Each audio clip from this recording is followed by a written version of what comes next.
तिरुमला तिरुपति देवस्थानम के जो चेयरमैन साहब यहां पर उपस्थित है, अभी हमें श्रीधर जी बता रहे थे कि उनकी अर्धांगिनी, उनकी भार्या नित्य गौ सेवा करती है और गौ सेवा करने के बाद भोजन करती है। बहुत बहुत अभिनंदन। निश्चित रूप से ये सौभाग्य इसीलिए आपको प्राप्त हुआ है। ये जो महागौ सम्मेलन यहां पहली बार हो रहा है, निश्चित रूप से जो गोविंद भगवान हैं, जो तिरुपति बालाजी महाराज हैं, इसके पीछे निश्चित रूप से उन्हीं की प्रेरणा है। हमारे यहां श्रीमद् भागवत के अंदर 3 शब्दों का अधिक प्रयोग हुआ है, गोविंद, दामोदर, माधव।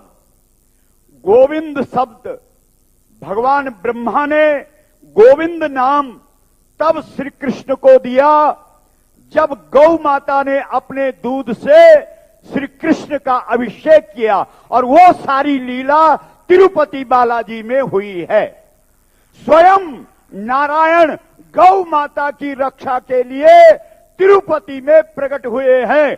जब इस धरती पर स्वयं भगवान गौ माता की रक्षा के लिए खड़े हो सकते हैं, तो तिरुपति गोविंद भगवान को मानने वाले आज चुप क्यों बैठे हैं? आप उदासीन भाव में क्यों हैं? इस पर चिंतन करने का आज अवसर है, इस पर विचार आज होना चाहिए।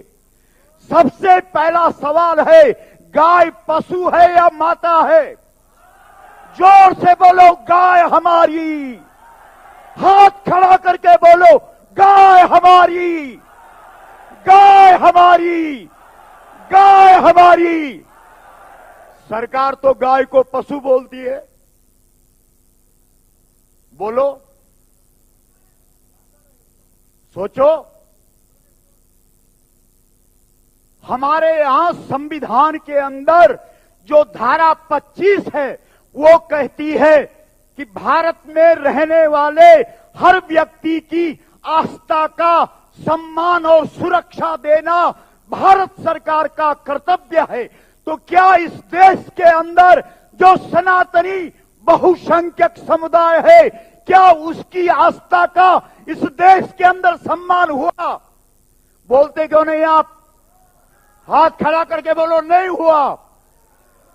क्योंकि हम मुर्दे हैं। श्रीमद् भागवत के अंदर कहा गया है, जीवच्छवो निगदिता सतु पाप कर्मा। जो अपने धर्म को भूल गया है, वह जीते जी शव है, मुर्दा है। इस देश का बहुसंख्यक समुदाय निश्चित रूप से शव स्थिति में पड़ा हुआ है। अन्यथा इस देश के अंदर जो आजादी का आंदोलन हुआ था, वो गौ माता के लिए हुआ था।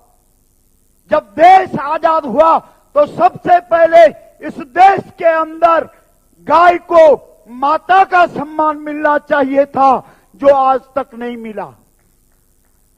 धन्यवाद दो इन त्रिशक्तियों को, जिन्होंने आज तिरुपति में इस आयोजन को किया है, इस गौ महासम्मेलन को किया है। आज प्रण लो, आज संकल्प करो। हम तब तक चैन से नहीं बैठेंगे जब तक इस देश के अंदर गौ माता को राष्ट्र माता का सम्मान नहीं दिला देंगे। बोलो, तैयार हो? हाथ खड़ा करके संकल्प करो। हम सब संकल्प करते, बोलो, गौ माता को राष्ट्र माता का सम्मान दिलाए बगैर चैन से नहीं बैठेंगे। ये संदेश हम उत्तराखंड से, गंगोत्री से, अगर तुम्हें गंगोत्री जाना पड़े तो कितना परिश्रम करना पड़ेगा, लेकिन मां भगवती गंगा, गंगा शब्द का अर्थ होता है गम धातु जाने अर्थ में प्रयुक्त होती है, और गा का अर्थ गाय होता है। जो गाय से मिला दे वही गंगा है।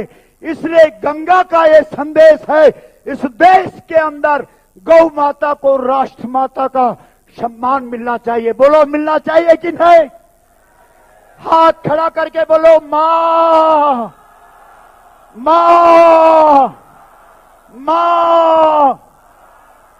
एक छोटी सी घटना, क्योंकि मुझे मालूम है यहां पर बहुत पूज्यपाद विराजमान है, एक छोटी सी घटना का उल्लेख करते हुए अपनी वाणी को विराम देता हूं।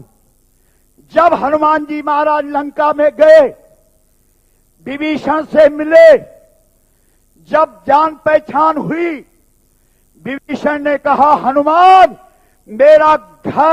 मेरे घर की दीवारें राम राम बोलती हैं, मुझे आज तक राम क्यों नहीं मिला?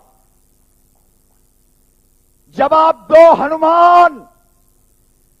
हनुमान जी ने कहा क्षमा करना विभीषण भाई, तुम इतना जप करते हो, तुम इतना नाम सुमिरन करते हो कि तुम्हारे घर की दीवारें भी राम राम बोलती हैं। ये सत्य है, ये यथार्थ है। लेकिन तुम्हारी लंका में भगवती सीता,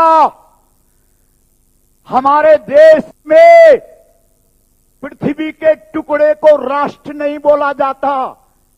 आप समझते हैं कि धरती का टुकड़ा राष्ट्र होता है। नहीं, हमारे यहां भारतीय संस्कृति में धरती जब अपना स्वरूप प्रकट करती है, जब अपना दुखड़ा सुनाती है या अपना दर्शन कराती है, तो वो गौ के रूप में कराती है। सीधा सा मतलब है भारत माता गौ माता है और गौ माता भारत माता है। जो इस देश के अंदर राष्ट्रवाद की बात करते हैं और गाय की उपेक्षा करते हैं, उनका राष्ट्रवाद यथार्थ नहीं है। क्योंकि हमारे देश में पृथ्वी जब जब प्रकट हुई है तो गाय के रूप में प्रकट हुई है, और संपूर्ण विश्व में अगर भारत की पहचान है तो वो गाय है। विभीषण को हनुमान जी ने कहा धरती की बेटी, धरती स्वरूपा सीता गौ माता तेरी लंका में दुखी है। तूने जप किया, तप किया, यज्ञ किया, दान किया, तीर्थ किया, व्रत किया, श्राद्ध किया, पिंड किया, तर्पण किया, कथा करी, कीर्तन करा, लेकिन सीता दुखी है, अर्थात गौ माता दुखी है। और जब तक गौ माता दुखी है तब तक तेरे ये सत्कर्म कभी भी अपना फल नहीं दे सकते। विभीषण ने कहा बोल हनुमान मुझे क्या करना चाहिए?